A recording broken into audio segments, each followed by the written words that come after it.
గద్దరన్నకు జోహార్. గద్దరన్న మళ్ళీ పుట్టగలుగుతాడా? మనం చూడగలుగుతామా? గద్దరన్నకు నాకు ఎక్కువ పరిచయం లేదు, కానీ గద్దరన్న పాటతో పరిచయం ఉంది నాకు. అందుకోసమనే నేను 89 నుండి గద్దరన్న ఏడున్న కూడా ఆ పాట కోసమైనా అడిగిపోతుంటే కానీ నాకు పరిచయం. కానీ ఇవాళ కూడా ఆ గద్దరన్న వర్ధంతి కాబట్టి రావాల్సిన పరిస్థితి ఉంది. నేను తుంగతుర్తి నుంచి వచ్చిన. గద్దరన్న పాడబడతాడు. పుట్ల కొద్ది పంట తీసి పూటకు సస్తి వీరో దచన్న దారిలో నరన్న నారారి నరన్న నారరు అద్దాల మేడగట్టి ఆకులల్ల బంతివో దచన్న దారిలో. గద్దరన్న ఆలోచన ఈ ప్రపంచ చరిత్రలో నిజంగా ఒక పేదవాడికి, ఒక బీదవాడికి, అనగబడ్డ జాతికి ఆ పాట ఇంటేనే పల్లెలు ఇడిచిపెట్టి పట్టాలు చేరింది ఒక వ్యవస్థ.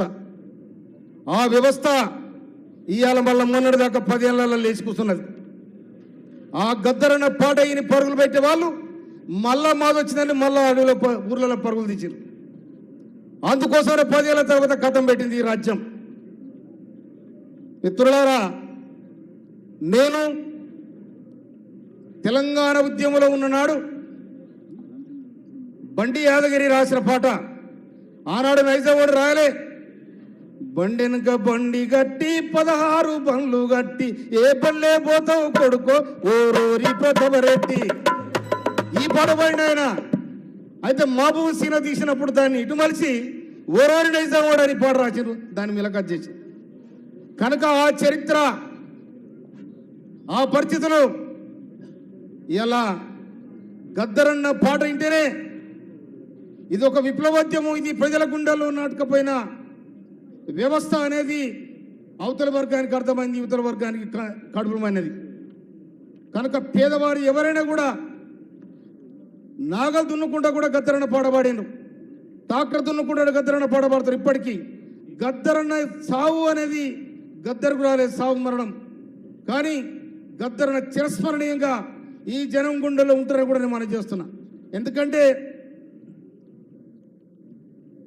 జనకర జనారే జనకు జన జనారే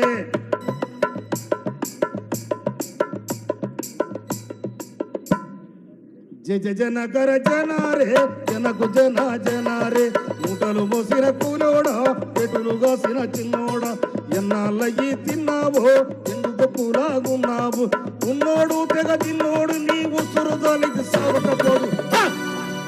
జనకర జనారే జనకు జన జనారే నారో నారో నారరో నారర నర నారరో నారరా. అంటే నేను ఆ గద్దరన్న పాటను ఆహ్వానించుకున్నా కాబట్టి నా ఒక్కరిని ఉన్నప్పుడు కూడా వాడుకుంటా. నా పొలం కాడ తిరుగుతాడు, నేను ఆ వరాల మించాలు కూడా ఈ పాట పాడుకుంటారు. వరాల మించాల పాట నా ఇంట వచ్చాడు ఏందన్నా కట్ట పాడతాం అంటే ఆ పాట దుక్కులు దున్నిన రైతు సేతులకు బేడీలందుకు రోరన్న.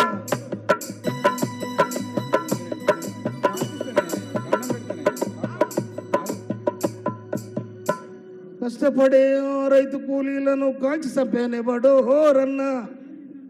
అయితే ఈ వ్యవస్థ ఈ విధంగా సాగింది కాబట్టే గద్దరన్న పాటకు బలం వచ్చింది. ఎక్కడనైతే కాల్పులు జరిగిందో దాని మీద గద్దరన్న పాడబాయండు, ఎక్కడనైతే దోపిడి జరిగిందో ఆ దోపిడి మీద గద్దరన్న పాడబాయండు, ఎక్కడనైతే కుల వ్యవస్థ ఉందో కారం చేడు వ్యవస్థ మీద దళిత పురుడమ్మ అనే పాడబాడి ఈ వ్యవస్థనే ఇది చరిత్రలో దళితుల తిరుగుబాటుకు సంకేతం పంపిన పాట. అది సుండూరులో కానీ కారం చేడులో కానీ ఎక్కడ కూడా అన్యాయం ఎక్కడ జరిగితే అన్యాయం కాడ గద్దరన్న పాట ఉంటుంది. ఇప్పటికి కూడా ఆ పాటకు అనుభవించి ఎక్కడ అన్యాయం జరిగితే ఆ దాన్ని కూడా పునిగిపుచ్చుకొని తప్పకుండా ఈ వ్యవస్థలో గద్దరన్న చిరస్మరణీయంగా మళ్ళీ గద్దరన్న పుడతారైతే ఒకవేళ పుట్టి ప్రయత్నం చేసినా కూడా ఈ వ్యవస్థ అలాంటి వారిని ఉంచుతానని కూడా నాకు డౌటే. ఎందుకంటే ఒక్క పాటతోని చంద్రబాబు నాయుడు రాజ్యం కూలిపోయింది. పాటలు పాడే ఆటగాని పై తూట ఎవడు వేల్సేరన్న. ఒక్క పాటకు భయపడి గద్దరణ మీద పాటకు భయపడి గద్దరణ మీద తూటాలు వేల్చారు.